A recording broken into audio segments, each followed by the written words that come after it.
podcast Suara Sekolah, di mana kita ngobrol tentang cerita-cerita kita di sekolah, keseharian kita di sekolah. Nah, buat episode kali ini kalian wajib banget sih dengerin, soalnya kita tuh mau cerita tentang kejadian-kejadian yang sering banget terjadi di lingkungan sekolah dan dianggap banget remeh. Sebelumnya, perkenalkan, nama aku Aisyah Nurfadila yang akan menjadi host di podcast kali ini.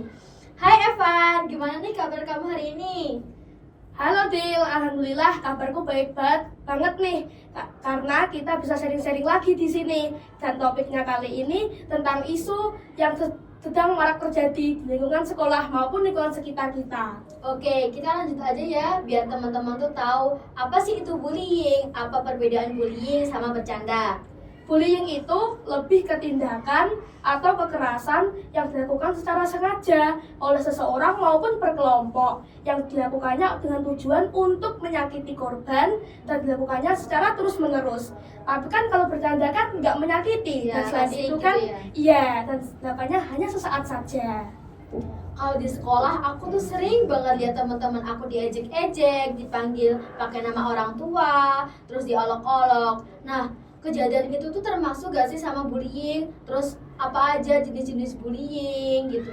Iya, itu termasuknya ke bullying verbal. Kan ada 4 jenis bullying yang harus kita waspadai. Yang pertama ada bullying fisik, seperti mukul dan menendang. Kayak berantem gitu ya?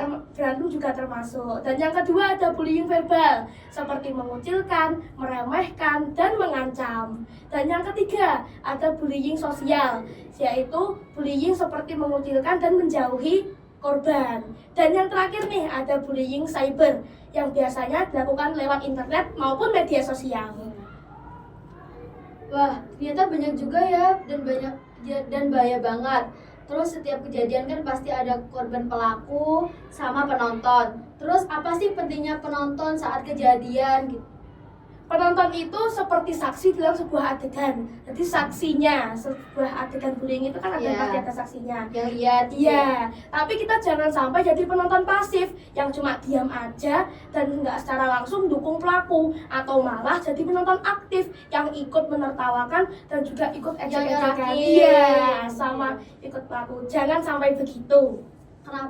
Kenapa sih pelaku bully, terus yang tukang bully itu sifatnya agresif banget? Kenapa dia tuh kayak merasa dirinya paling wah, paling oke, paling keren gitu? Itu biasanya karena mereka sulit berempati. Dia itu biasanya menutupi kelemahannya dengan menyalahkan korban atas tindakan-tindakannya. Biar gak kelihatan salah. Iya, biar dia gak kelihatan salah. Tapi sebenarnya mereka itu gak keren loh. Malah justru mereka yang lemah karena gak bisa ngendaliin diri mereka sendiri.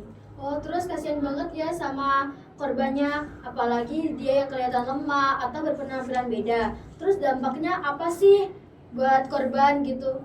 Kalau dampak cukup parah, karena biasanya bisa dampak emosional dan mental. Jadinya jadi depresi, cemas, dan takut. Selain itu juga ada dampak akademis dan juga dampak sosial, yang biasanya akhirnya jadi malas sekolah, nilai turun, dan juga takut dengan teman-temannya.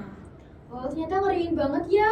Terus buat solusinya tuh apa aja sih buat kita sebagai remaja sekolah? Solusi yang paling efektif buat kita jalanin, buat kita hindarin kegiatan kayak gitu tuh.